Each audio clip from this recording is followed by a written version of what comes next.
Bachelor of hotel management లో university first rank, second rank, third rank. Sun International, Visakhapatnam, Hyderabad.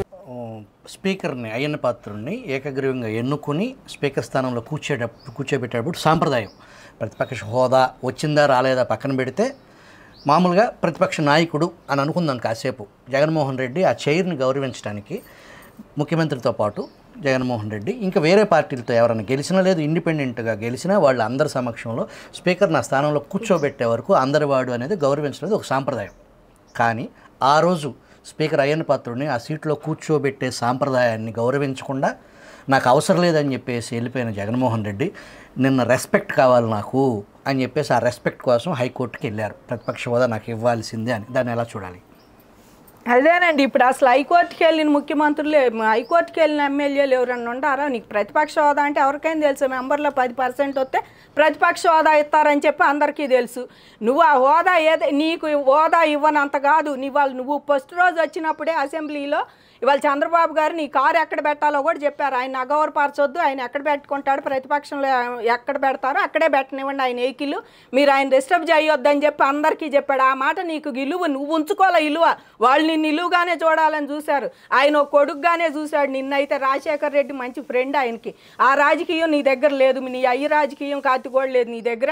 ఆయన ఇలువగానే చూశాడు. నువ్వు మాత్రం ఆయన తండ్రి హోదాలో ఏనాడు చూడాల. వయసుకు కూడా గౌరవం ఇలా కనీసం ఎట్టబడితే అట్ట కళ్ళు ఎగరేస్తా మాట్లాడేవాడు నువ్వు. చంద్రబాబు గారు ఎంక చూస్తా ఇంకా నీకు గౌరవం ఏమిస్తారండి? ఫస్ట్ రోజు నువ్వు ప్రమాణ స్వీకారం చేసావు ఎమ్మెల్యేగా. మరి నీ పక్కన 10 మంది చెయ్యాలి కదా నీ పార్టీ వాళ్ళు. వాళ్ళది కూడా చూడటానికి నీ కళ్ళు లేవు, నీకు ఇసుకొచ్చింది. వాళ్ళది కూడా చూడాలి కనీసం. వాళ్ళు చేసేది కూడా ఇప్పటికైనా 10 మంది చూసుకొని సావండి. మీ మీ మీద ఏం ప్రేమ లేదు, మీరు ఎమ్మటంటానికే మిమ్మల్ని ఎమ్మటేసు తిరుగుతున్నాడు ఆయన. కాబట్టి ఆ 10 మందిది చూడాల. వెళ్ళిపోయావు పైన తీసుకొచ్చి స్పీకర్ని తీసుకొచ్చి వాళ్ళు రాహుల్ గాంధీ లాంటి వాడే వాళ్ళ పై కేంద్రంలో పార్లమెంట్లో మనం చూసాం. స్పీకర్ని తీసుకొచ్చి కూర్చోబెట్టి చైర్లో ఆయనకి విషయం చెప్పి వెళ్ళిపోయాడు రాహుల్ గాంధీ లాంటి వాడు. మనం అందరం చూసాం పార్లమెంట్లో. ఇవాళ నువ్వెందుకు చేయలేకపోతున్నావు ఆ పని? వాళ్ళకన్నా నువ్వు గొప్పవాడివి కాదే, నువ్వెందుకు చేయలేకపోతున్నావు? నువ్వు వెళ్ళిపోయి పైపెచ్చి అక్కడ బుచ్చి సోదరు గారు ఉంటే ఆయన చేతికి భుజం దాడుతున్నాడు పోయి. మరేం చెప్పాడు చెవులు? ఆయన భుజం దాడుతున్నాడు.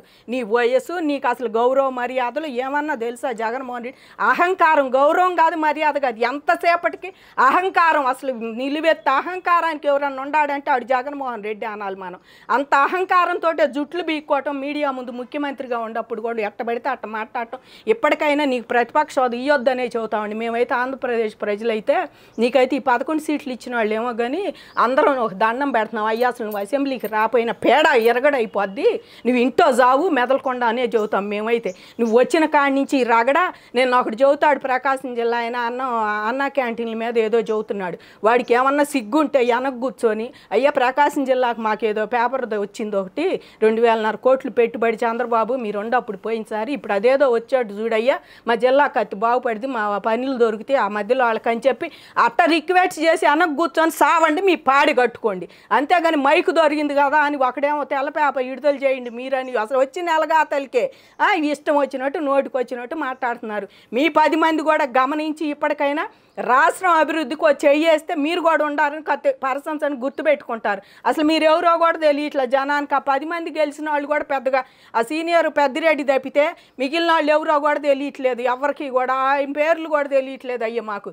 మీరైనా ఇప్పటికైనా నేర్చుకొని మెదలకుండా కూర్చొని ఎట్లా సభ మర్యాద ఎట్టుండి ఎంత ఇన్సొంపుగా ఉందో. ప్రశ్నోత్తర కార్యక్రమాలు జరుగుతుంటే అసెంబ్లీలో చాలా హాయిగా పీస్ఫుల్గా ఉంది. అది అసెంబ్లీ అంటే కదా. జనం డబ్బు పెట్టి మీరు లక్షలు రోజుకి ఎన్ని లక్షలు ఖర్చు, అది ఆ ఖర్చు పెట్టి మీరు చేసే పని ఏంది? అక్కడ తిట్టడం. నీ నాయకుడు తిట్టగానే బాలాలు కొడతాం, మీరు తిట్టగానే మీ నాయకుడు ముసిమిసులు నవ్వుకోవటం. ఇదే కదా గత ప్రభుత్వం అంతా జరిగింది. ప్రజల పనికి వచ్చే మాట ఒకటి చెప్పారా? నిన్న చక్కగా స్కూళ్ళ గురించి కానీ రోడ్ల గురించి కానీ అన్నీ అడుగుతున్నారు. ఆయా మంత్రులు చెబుతున్నారు, ఎమ్మెల్యేలు అడుగుతుంటే మరి దాన్ని బట్టి వాళ్ళు సహకరించి ఆ పనులు చేస్తారు. అంతేగాని మీకులాగా చేస్తాం సినిమా డైలాగులు చెప్పుకుంటా నోటుకు వచ్చినట్టు మాట్లాడతా, పర్సనల్ విషయాలు ఎత్తి నోటుకు వచ్చినట్టు మాట్లాడతా మిమ్మల్ని అసలు గద్దె దింపటం. అందుకే దింపారు జనం, ఊరకు కాదు. మీ అసెంబ్లీ జోళ్ళాకే దింపారు పోయిన ప్రభుత్వంలో. ఎప్పటికైనా నువ్వు ప్రతిపక్ష నాయకుడు హోదా నీకు హీరయ్యా. నీ శాసన వ్యవస్థలో ఎవరు ఎంతవరకు ఉందో అంతవరకే చూసుకొని ఇస్తారు. కూర్చుంటే నువ్వు వెనక్కి కూర్చొని నువ్వు ఏదన్నా అడగాలంటే మంచి చేయాలనుకో. నీకు ప్రజలకి ఎప్పుడు మంచి చేయాలని లేదు. ఇప్పుడు ఆంధ్ర ప్రజలందరూ గుర్తుపెట్టుకోవాలండి, జగన్మోహన్ రెడ్డికి ఏనాడు ఆంధ్రప్రదేశ్ ప్రజల మీద ప్రేమే లేదు. ఆయన గనక నిజంగా ప్రేమ ఉంటే ఢిల్లీ వెళ్ళినప్పుడు ప్రెస్ మీట్ పెట్టేవాడు, నిధులు లేవని తీసుకొచ్చి కనీసం సరే అమరావతి కోర్టుకి ఎక్కించాను అన్నాడు.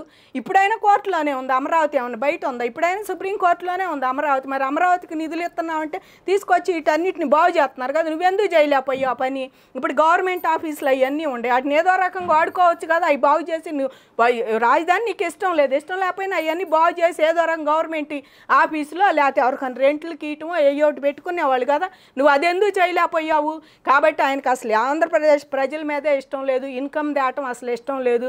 ఆంధ్రప్రదేశ్ని బాగా తొక్కాలి, ఆయన ఎప్పటికైనా సరే ఆయన కేసుల నుంచి బయటపడాలి. కాబట్టి అక్కడ వాళ్ళు ఇచ్చిందంతా ఈయన తెచ్చుకున్నంత చేశాడు. ఈ ఆంధ్ర రాష్ట్రాన్ని అప్పుల్లో ముంచేశాడు. ఇప్పటికైనా ఇట్లాంటి నాయకుడు వద్దు. బోళ్ళ మీద పోతుంటే మళ్ళీ రాని బాకండి వాడిని చూస్తేనే భయం పడుతుంది అంటున్నారు. అసలు మొఖానే అంటున్నారు వాళ్ళు. దండం పెడతా, అమ్మ కత్తి అమరావతి దెబ్బకే అట్ట అయ్యాడమ్మా, కత్తి అసలు మిమ్మల్ని చూస్తే దడిచేవాడేమో, పోలీసులను అంతమందిని పెట్టి ఈసారి కూడా వస్తాడేమోనమ్మా, ఇక ఆయన రానియకుండా ఎట్టకొట్ట చేయండి అమ్మ, మాకు భయం పడుతుంది అంటున్నారు. అసలు వాళ్ళు అంటే నవ్వు వస్తుంది మాకు. నువ్వు అంత గజగజలు ఆడిపోయారు నిన్ను చూసి జనం అందరూ. ఇప్పటికైనా నువ్వు ఇంట్లో చస్తే బాగుపడుతుంది ఆంధ్రప్రదేశ్. నువ్వు తయ్యమంటే ఆ 10 మంది కూడా ఇంట్లో చచ్చారా సావండి, లేదా వచ్చి మెదలకుండా కూర్చొని ఏమైనా కావాలంటే రిక్వెస్ట్గా లేచి మా ప్రాంతానికి ఇది కావాలి, మా నియోజకవర్గానికి అని గెలిచిన నేరానికి అడిగితే ఏం కాదనరు. రాష్ట్రం అంతా వాళ్ళదే అనుకుంటారు. అంతేగాని నా వాళ్ళు వీళ్ళు నీ వాళ్ళు అని అనుకునేవాడు చంద్రబాబు నాయుడు అయితే ఇంకో రకంగా ఉండేది. ఎప్పుడో ఇది ఇంతవరకు కూడా అయ్యేది కాదు. అది అసలు మీరు వచ్చేవాళ్ళు కూడా కాదు అధికారంలోకి. ఆయన కనుక ఆ సిచ్యువేషన్లో ఉంటే నువ్వు అధికారంలోకి వచ్చేవాడిగా. ఇప్పుడు ప్రతిపక్ష నాయకుడు కొండ ఓ మాట జగన్ గారికి, నువ్వు ప్రతిపక్ష నాయకుడు కొండ ఏం చేసి వస్తావు? నువ్వు పోయినసారి ఉండవు 14లో ప్రతిపక్ష నాయుడు ఏం చేసి వచ్చావు? పాదయాత్రని పాదయాత్రని ఊళ్ళన్నీ తిరిగి వచ్చి ఇక్కడికి వచ్చి ఏదన్నా చేసావా? సిఆర్డీఏ చట్టం చేశారు, అమరావతిలో ఎన్ని పొలాలు ఉండి ఇవన్నీ చేసేటప్పుడు నువ్వు ఎక్కడ చచ్చావు? నువ్వు వచ్చావా? ఉండావా? పోయాక నువ్వు మీ నాయకులు వాళ్ళు చెప్పటం ఇక్కడే ఉంటుంది రాజధాని, ఇక్కడే ఇల్లు కట్టాడని వాళ్ళందరూ తాళం వేసి వాళ్ళు వచ్చేవాళ్ళు. కానీ నువ్వేనాడని వచ్చావు అసలు ప్రతిపక్ష నాయకుడు? ఇంకా నీకెందుకు ఇప్పుడు? అసలు హోదా ఉన్నప్పుడే నువ్వు రాలా ఏనాడు? పాదయాత్ర చేసుకుంటూ దేశం మీద రాష్ట్రం అంతా తిరిగి వచ్చావు. ఇప్పుడు వచ్చి ఏం చేస్తావు నువ్వు? కాబట్టి నువ్వు అన్ఫిట్ దేనికి కూడా, అసలు సర్పంచ్కి కూడా నువ్వు అన్ఫిట్ అని నన్ను అడిగితే, నన్ను కాదు ఎవరు అడిగినా చెబుతారు మీరు నువ్వు అన్ఫిట్ అని. ఎందుకంటే నువ్వు నిజంగా మర్యాద గల్లాడివైతే నేను గవర్నర్ ప్రసంగం దాకా అసెంబ్లీలో ఉంటావు. నీకు ప్రతిపక్ష హోదా కావాలి, నేను నాయకుడిని, నువ్వు ఖచ్చితంగా నీకు అది మనసులో ఉంటే నువ్వు దానికి కూడా పనికిరావు. కాబట్టి నేను వెళ్ళిపోయావు బయటికి. ఇంకా నీకు ప్రతిపక్ష హోదా ఏంది, పాడేంది, ఇక వీళ్ళు ఇంట్లో చావటమే. ఉండప్పుడే నువ్వు వినియోగించుకోవాలి. ఆ దేశం మీద తిరిగి వచ్చి అమరావతి తేరా వచ్చాక ఇన్సైడ్ ట్రేడింగ్ జరిగింది వీళ్ళకని అదే ప్రతిపక్షంలో ఉన్నప్పుడు అవన్నీ రేజ్ అయిపోయావు కూర్చొని. అప్పుడు ఎందుకు చేయలేవు నువ్వు? రేజు చేయకుండా తర్వాత వచ్చి కోర్టులు పోతా, టైం పాస్ అనమాట. కోర్టులు పోయి నువ్వు అధికారంలోకి వచ్చాక ఇన్సైడ్ ట్రేడింగ్ జరిగింది, జరిగింది. ఇప్పుడు విశాఖపట్నంలో అంత అవుట్ సైడే చేశారుగా నువ్వు విజయసాయి రెడ్డి కలిసి. ఇంకెక్కడ చేస్తారు ఇన్సైడ్ ట్రేడింగ్? కాబట్టి వీళ్ళు చేసిన ఇవన్నీ నిజంగా ఇవన్నీ బయటికి లాగాలని మేము మనస్ఫూర్తిగా కోరుకుంటున్నాం. విజయసాయి రెడ్డి కానీ జగన్మోహన్ రెడ్డి కానీ వీళ్ళు ఎక్కడ ఆస్తులు ఉంచారో, గవర్నమెంట్ ఆస్తులు ఎంత తిన్నారో అవన్నీ కక్కియాలని చెప్పి వాటితోనే ఆంధ్రప్రదేశ్ అభివృద్ధి చేయాలని మనస్ఫూర్తిగా వాళ్ళ ఆంధ్రప్రదేశ్ అందరి మనసులో అదే ఉంది. అలా చేయాలని మేము కోరుకుంటున్నాం. గడిచిన 5 సంవత్సరాల్లో సాక్షి పత్రికలో వచ్చిన కథనాలు నారాసుర రక్త చరిత్ర అని అప్పటి నుంచి 3 రోజుల నాడు జరిగిన వినుకొండ మర్డర్లో కూడా మళ్ళీ అదే సాక్షిలో నారా హంతక ముఠా విచ్చలవిడిగా చెలరైపోతున్నారనే కథనాలతోనే వార్తా కథనాలు ఎలా చూడాలండి? ఈ భారతి రాసే పత్రిక సాక్షి పత్రిక మీ కేబుల్లో నుంచి తొలగిచ్చేశారండి ఆ పత్రికని. వాళ్ళకి ఇంకా సిగ్గు లేదు. ఆ కేబుల్ ఛానల్లో కూడా తీసేశారు. పత్రిక కూడా చాలా సర్క్యులేషన్ తగ్గిపోయింది. ఇంకా సిగ్గు లేకుండా ఆమె ఆడామయ్యుండి ఏనాడన్నా అసలు ఆవిడ ఆడామయ్యుండి అమరావతిలో ఎంతమంది మహిళలు కూర్చుంటే ఏనాడన్నా వచ్చిందా మహిళగా? ఎక్కడెక్కడ మహిళలు అందరు రాష్ట్రంలో మేము కూర్చొని ఏడుతున్నాం అని చెప్పి మమ్మల్ని ఓదార్చడానికి వచ్చి మాకేదో చెయ్యాలని పాపం తపన పడేవాళ్ళు వచ్చి అమ్మ ఏంటమ్మా ఏడుతున్నారు అట్టా ఇట్టని. మీకు ఇంకా ఏమి నువ్వు మహిళవై ఉండి ఒక ముఖ్యమంత్రి భార్యగా ఉండవు, ఎందుకు ఇట్ట ఏడుతున్నారనో లేకపోతే ఆయన ఏంటమ్మా ఏడిపిస్తున్నారని మొగుడిని అడిగావు నువ్వేనాడన్నా? ఇంకా అత్త తాళం వేసి ఇంకా అత్త కారం పోతున్నావు మొగుడికి. చెయ్యి అను నీ ఇష్టం అని చెప్పి అసలు నువ్వే ఇంట్లో మొత్తం మసాలా నూరు పోసేదే భారతి. నువ్వు నిజంగా నీకు మనసాక్షి ఉంటే నీ బావని అరెస్ట్ చేపి నీ ఆడబిడ్డ ఆ రకంగా తిరుగుతుంది కోర్టులకి. నీ బావను ఒక్క ఇన్వెస్టిగేషన్కి నువ్వు కొంచెం ఏమీ లేదు ఫార్మాలిటీ అన్నా కూడా నువ్వు సిబిఐ అమ్మడి పంపించడానికి మీరు ఇష్టపడలేదంటే మీరందరూ క్షేమంగా ఉండాలి, మీరు పదిలంగా ఉండాలి, మీ పేపర్లు మీరు మీ కుటుంబం. మిగిలిన వాళ్ళు ఆడబిడ్డ బాని అత్త బాని ఆడబిడ్డలు బాని ఎవడి కాడు నాశనం అయిపోవాలి.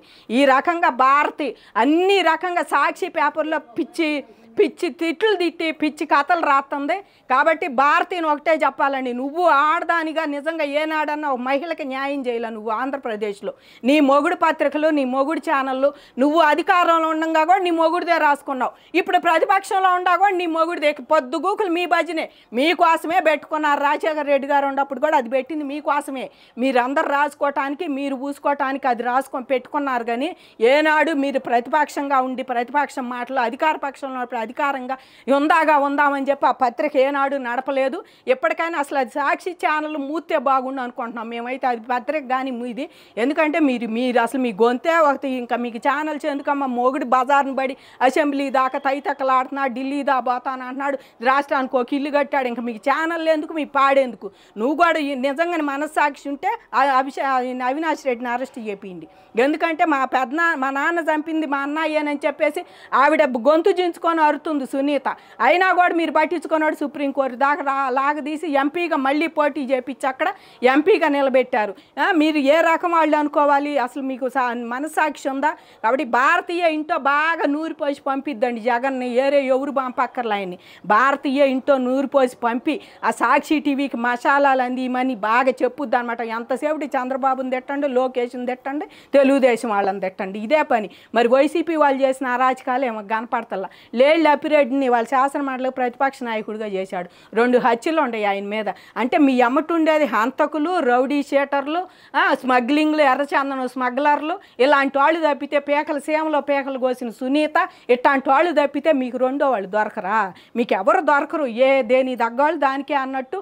మరి రాజా అట్టుంటే కింద వాళ్ళు అంతే ఉంటారు. యథా రాజా తదా అడ్మినిస్ట్రేషన్, తదా మంత్రులు, ఎమ్మెల్యేలు.